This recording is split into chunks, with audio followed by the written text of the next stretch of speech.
of all, let me thank the members of the media who are here. And I'll just briefly begin by introducing members of the Commission who are here with us today. On my right is Deputy Chairman, Mr. Paddy James. At the far end, on my left, is Commissioner Jack Kelsey, and then Commissioner Glendina McKay.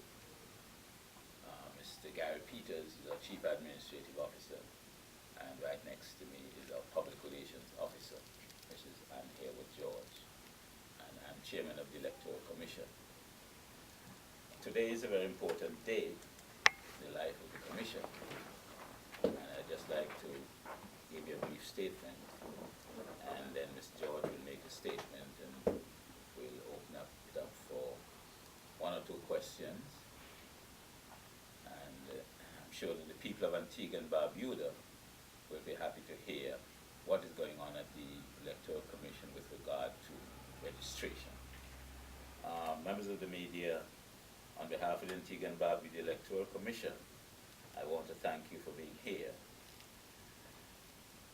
As you know, our new headquarters was recently broken into, but we gathered here today to keep the residents of the nation of Antigua and Barbuda well informed with respect to the upcoming registration exercise. We're very excited about this new registration system.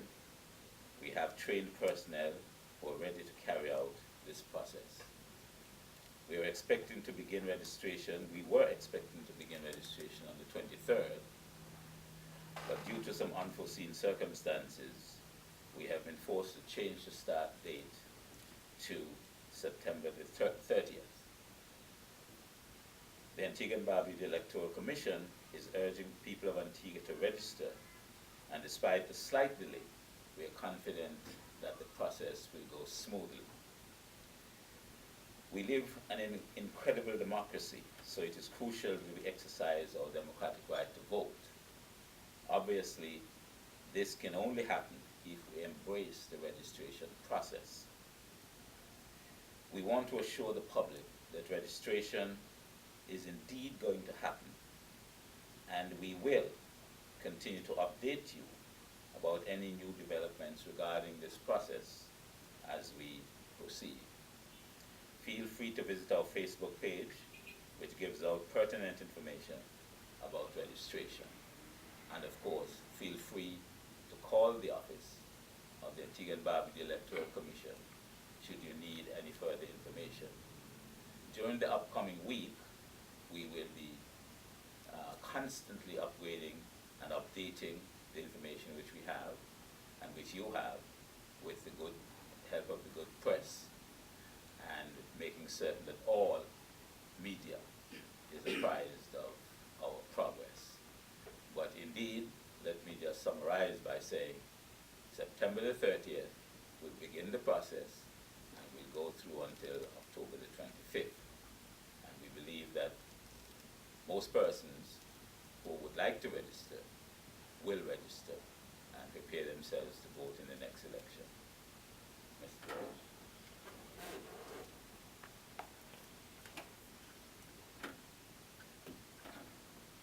Thank you very much, Mr. Samuel.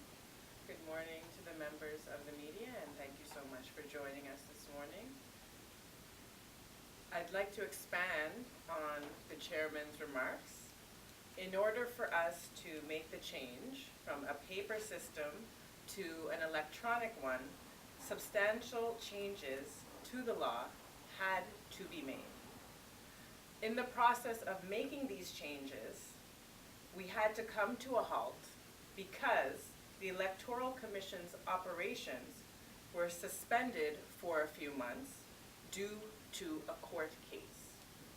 Consequently, we have experienced delays in our legal readiness for registration.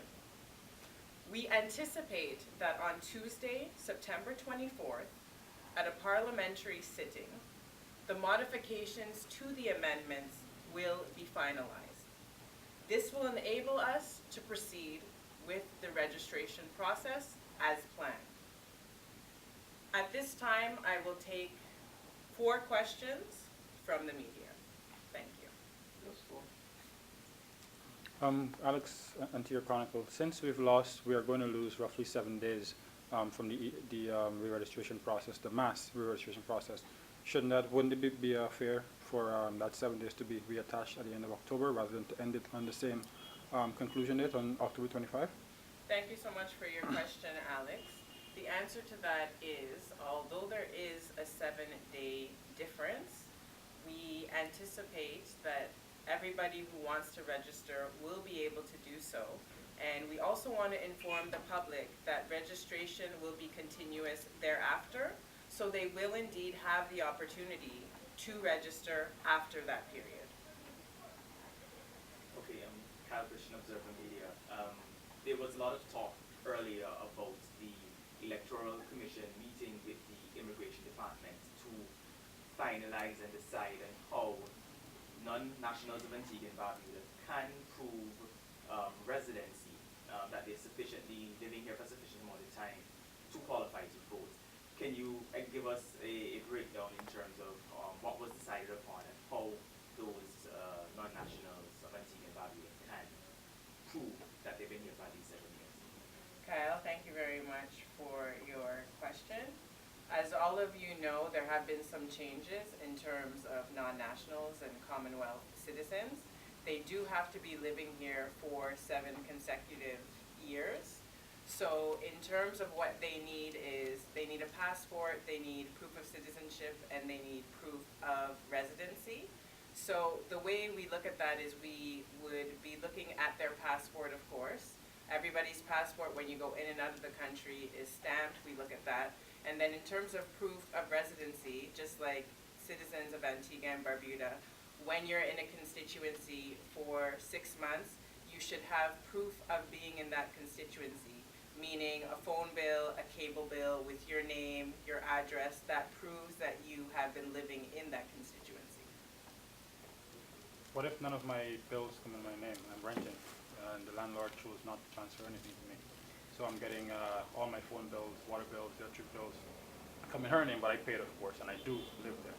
But I'm extremely busy, so I come home at night and no one sees me moving in and out. Alex, that situation is, of course, an exception, but people do have to prove that they do indeed live in their constituency at the end of the day. That's what is required when it comes to the registration process. Azara Ravi, Miss Television. Hello, Anne. Hi, how are you, Azara? Nice to see you again. My question is, what is the Commission doing in terms of campaigning to encourage young voters to vote who may not know the importance of voting? What sort of mobilization you guys have been doing, Facebook, media, and so on?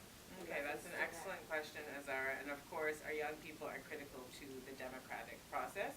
We will be engaging in a public outreach campaign, and that will involve going to the various places where you find a lot of youth. So of course, State College, the universities, ABEC, going there and encouraging individuals to vote because their voice needs to be heard, and we want to ensure that they are very well informed. And of course, that is why we do have a Facebook page, and we will be going on Twitter as well to keep them apprised of any new developments. Because I know people like you love your Twitter, so that is essential. So I appreciate your question. And in reference to that, what about the overseas students? What's in place for them? Well, the overseas students especially are attuned to Facebook and Twitter, so they should be checking out those sites in order to stay abreast to what is happening.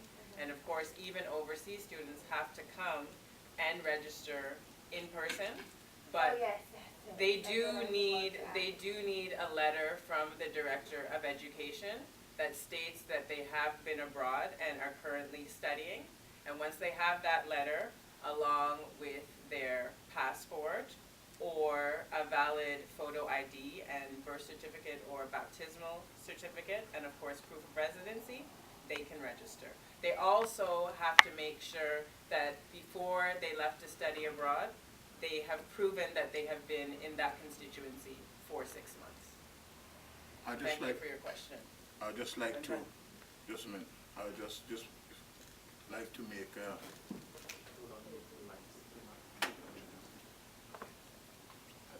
the Electoral Commission, I would just like to allude to the fact that a statement was made earlier, or a question was asked earlier in relation to the proclamation. It is my view as a member of the Electoral Commission that the proclamation is, in my view, a royal proclamation by the Governor General proclaiming a particular period for the registration, commencement of registration, and the issuance of the first list. And that proclamation runs from a particular date to a particular date. I am not sure that that proclamation would stand the test of time, but that's a matter for the legal fraternity and others. But from my point of view, the number of days in that proclamation is a necessary legal tool in relation to what we intend to do. And it's something that I believe the Electoral Commission may have to review and look at in relation to that proclamation made by the Governor General. So I want the public to understand that I have my doubt as to whether the date, the 23rd, should not be adjusted in another proclamation, allowing the period to which he proclaimed in terms of the time. But that's a matter for those persons. That's not a matter for the Electoral Proclamation and not for the Electoral Commission. We only advise, it is the Governor General who makes that. And so I'm a little not sure as to whether going forward on the same premise of 23rd to whatever date and not giving that full time is sufficiently the platform for some legal ramification in relation to this. I just want to make that. I have my doubt in relation to this, so I think I should let the public know this. It's not a matter for the electorate. We don't make decisions on those.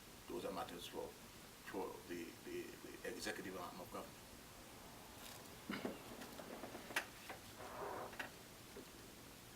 I know we said 4 questions and we'll probably reach that, but I'm just wondering if the concern, if that was brought to the Governor General's office, that there is that concern regarding the legality of the proclamation.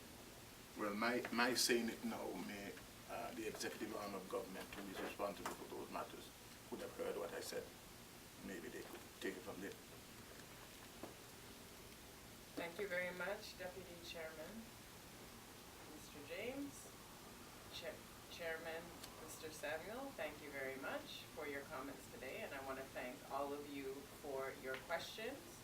We will, of course, continue to keep you updated, and there will be other press conferences in the future. So at this juncture, I will say that the press conference is officially over. I hope you have a wonderful day. Thank you so much for coming.